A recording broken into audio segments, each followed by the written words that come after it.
அனைவரும் ஆவலாக எதிர்பார்த்து காத்திருந்த மத்திய பட்ஜெட் தாக்கல் முடிவடைந்த நிலையில் தமிழக அரசு பட்ஜெட் தாக்கல் செய்ய உள்ளது. இந்நிலையில் 5 மாவட்ட மக்களின் வாழ்வாதாரமாக இருக்கும் வைகை ஆற்றை மீட்டெடுக்க தமிழக அரசு நிதி ஒதுக்க வேண்டும் என்கிற கோரிக்கை வலுத்து வருகிறது. இது குறித்து விவரிக்கிறது இந்த செய்தி தொகுப்பு. இன்னும் ஓரிரு நாட்களில் தமிழக அரசு பட்ஜெட்டை தாக்கல் செய்ய உள்ளது. மத்திய பட்ஜெட் மீது இருந்த பொதுமக்களின் கவனம் தற்போது தமிழக அரசு பட்ஜெட் பக்கம் திரும்பியுள்ளது. மதுரை, தேனி, திண்டுக்கல், சிவகங்கை மற்றும் ராமநாதபுரம் ஆகிய 5 தென் மாவட்டங்களின் வாழ்வாதாரமாக வைகை ஆறு திகழ்கிறது. தேனியில் உற்பத்தியாகும் வைகை ஆறு 258 கிலோமீட்டர் தொலைவு பயணித்து ராமநாதபுரம் பகுதியில் கடலில் கலக்கிறது. 5 தென் மாவட்டங்களின் குடிநீர் தேவையை பூர்த்தி செய்து விளைநிலங்களையும் வளம் கொழிக்க செய்து தனது மனம் நிறைவடைந்த பின் கடலில் கலக்கிறது வைகை ஆறு. சங்க கால இலக்கியங்களிலும் புராணங்களிலும் பாடப்பெற்ற வைகை ஆறு தற்போது கழிவுநீர் ஆறாக மாறி வருகிறது. 5 மாவட்டங்கள் வழியே தவழ்ந்து ஓடும் வைகை ஆற்றில் குப்பைகளை கொட்டியும் கழிவு நீரை கலந்தும் வருவதால் வைகையின் புனிதம் கெட்டு அசுத்தமாகி உள்ளது கவலையை ஏற்படுத்தியுள்ளது.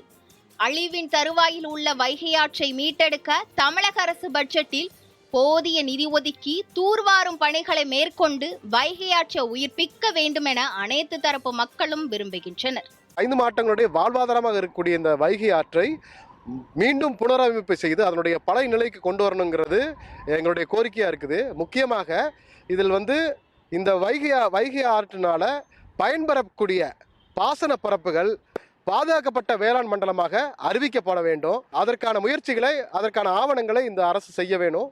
கங்கை, யமுனை ஆறுகளை புனரமைப்பது போல வைகை ஆற்றை புனரமைக்க புதிய திட்டத்தை அரசு உருவாக்க வேண்டும் எனவும், வைகை ஆற்றில் உள்ள ஆக்கிரமிப்புகளை அகற்றி ஆற்றங்கரை ஓரங்களில் காடுகளை உருவாக்க வேண்டும் எனவும் சுற்றுச்சூழல் ஆர்வலர்கள் யோசனை தெரிவித்துள்ளனர். வைகையை பாதுகாக்கிறதுக்கு நிறைய முயற்சிகள் மேற்கொள்ள வேண்டிய இருக்கு. அதுவும் அரசு சார்பாக நிறைய முயற்சிகள் மேற்கொள்ள, நிறைய திட்டங்கள் மூலமா வைகையை புனரமைக்க வேண்டிய சூழல்ல இருக்கும். இந்தியாவுடைய தென்பகுதியில நிறைய ஆறுகள் இன்னைக்கு மிகவும் மோசமான நிலைக்கு போயிட்டு இருக்கு. அதுல வைகையும் ஒரு ஆறு. வைகை தோன்றக்கூடிய மலைகள்ல இருந்து, அதுவும் மேற்கு தொடர்ச்சி மலைகள்ல இருக்கக்கூடிய நிறைய ஆக்கிரமிப்புகள், குறிப்பா பாத்தீங்கன்னா தோட்டங்கள் போன்ற, இப்ப தேயிலை தோட்டங்கள் இருக்கு, இன்னும் நிறைய பயிர் செய்யக்கூடிய தோட்டங்கள்லாம் இருக்கு.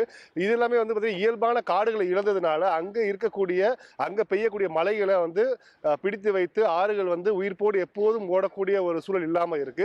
புண்ணிய நதியாக மட்டுமின்றி தென் மாவட்டங்களின் வாழ்வாதாரமாகவும் அடையாளமாகவும் திகழும் வைகை ஆற்றை மீட்டெடுத்து மாசற்ற வைகையாக மாற்ற வேண்டும் என்பதே 5 மாவட்ட மக்களின் 10 ஆண்டு கால கோரிக்கை. மதுரையை பொறுத்தளவுக்கு வைகை ஆறு கிட்டத்தட்ட ஒரு 12 கிலோமீட்டரில் மதுரை மாநகராட்சி பராமரிக்குது. அப்படி பராமரித்தாலும் கூட இந்த வைகை ஆற்றில் மதுரையை பொறுத்தளவுக்கு கருவேல மரங்கள் அதிகமாக வைகை ஆற்றில் காணப்படுகிறது. இதை பராமரிக்க தமிழக அரசாங்கம் பட்ஜெட்டில் இருக்கக்கூடிய நிதி ஒதுக்க வேண்டும். நியூஸ் 7 தமிழ் செய்திகளுக்காக மதுரை செய்தியாளர் ஹரிகிருஷ்ணனுடன் ஒளிப்பதிவாளர் திருப்பதி.